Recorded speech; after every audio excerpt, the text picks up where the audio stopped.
Hello बच्चों, इस question में दिया हुआ है for a non zero complex number z that argument of z denote the principal argument with minus pi to pi, then which of the following statement is are the false?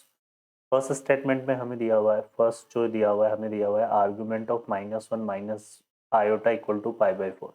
तो iota क्या है हमारे पास √-1। यहाँ पर अगर हम इसको consider करें तो देखो यहाँ पे किसके आर्ग्यूमेंट की बात कर रहा है, -1 माइनस आयोटा की। तो यहाँ पर अगर इसका देखें तो रियल पार्ट भी नेगेटिव है और इमेजिनरी पार्ट भी नेगेटिव है। ठीक है, तो यहाँ से अगर z इक्वल, यहाँ पे अगर हम किसकी बात कर रहे हैं, आर्ग्यूमेंट ऑफ z की, है ना। और z हमारे पास किस तरह से है यहाँ पे x प्लस आयोटा y की फॉर्म में। तो यहाँ पे x और y दोनों हमारे पास क्या है, नेगेटिव।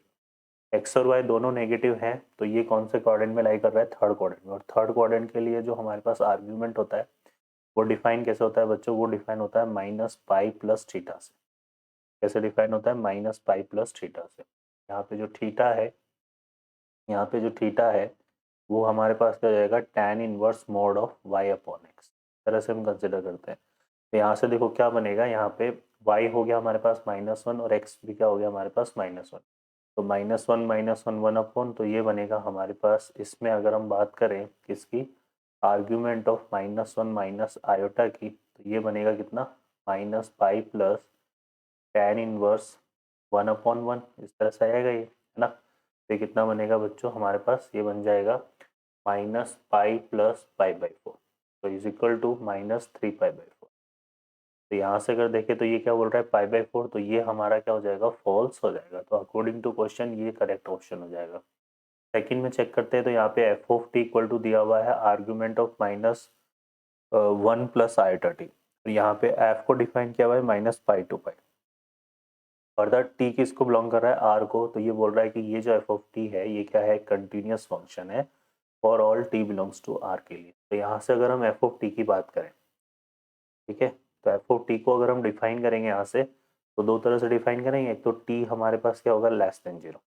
अगर टी लेस देन जीरो हो गया तो यहाँ पर ये भी नेगेटिव, मतलब वही इसी की तरह यहाँ पे एक्स और वाई दोनों नेगेटिव जाएंगे। तो एक्स और वाई दोनों नेगेटिव जाएंगे, तो उस केस में जो हमारे पास इसका आर्ग्यूमेंट डिफाइन होगा, इसका क्या डिफाइन होगा, यहाँ पे मैंने क्या लिया, टी को लेस देन जीरो, तो इसका आर्ग्यूमेंट डिफाइन हो जाएगा बच्चों minus pi plus tan inverse T से। ठीक है, क्योंकि वही बी अपॉन ये वाई अपॉन एक्स करते हैं, तो वो एक्स तो हमारा -1 है और मोड आएगा तो पॉजिटिव जाएगा, तो ये इस तरह से डिफाइन होगा। और अगर टी को हम क्या लेते हैं, greater than equal to zero, तो ये साथ आता है हमारे पास किसमें, सेकंड क्वाड्रेंट में। और सेकंड क्वाड्रेंट में ये कैसे डिफाइन होगा, pi minus tan inverse T से। ठीक है, तो ये इस तरह से डिफाइन हो रहा है। अब यहाँ से अगर हम एफ ऑफ टी माइनस की बात करें, किसकी बात करें, F of T minus. F of T minus मतलब हम इसका एल एच एल फाइन करेंगे, तो यहाँ जीरो पुट करेंगे तो टेन इनवर्स जीरो जीरो, तो ये कितना आएगा, -पाई। और एफ ऑफ टी प्लस की अगर हम बात करें तो यहाँ जीरो पुट करेंगे तो ये आ जाएगा कितना, पाई।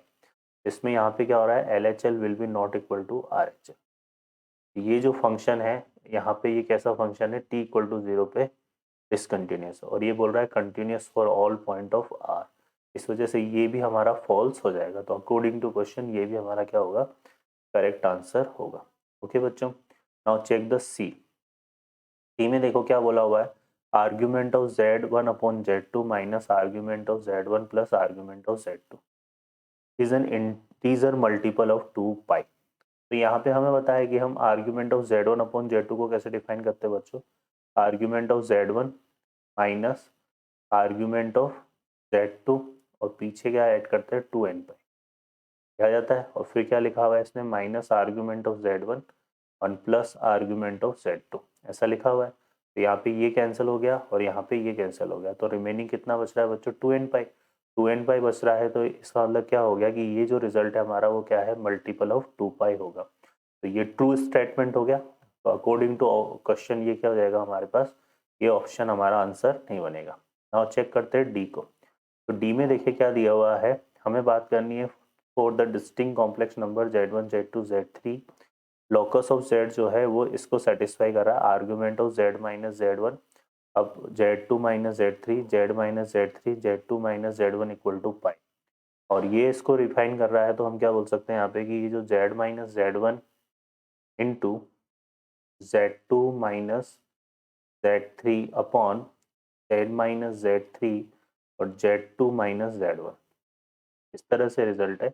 और इसका जो आर्ग्यूमेंट है पाई आ रहा है, और हमें पता है अगर किसी का आर्ग्यूमेंट 0 या पाई आता है तो वो कहाँ लाई करता है, रियल एक्सेस पे, है ना। रियल एक्सेस से तो हम क्या बोल सकते हैं कि ये क्या है, प्योरली रियल है। क्या है ये, प्योरली हमारे पास क्या है, ये रियल है। और ये प्योरली रियल है तो हमें की कॉन्सेप्ट पता है यहाँ पे, है ना।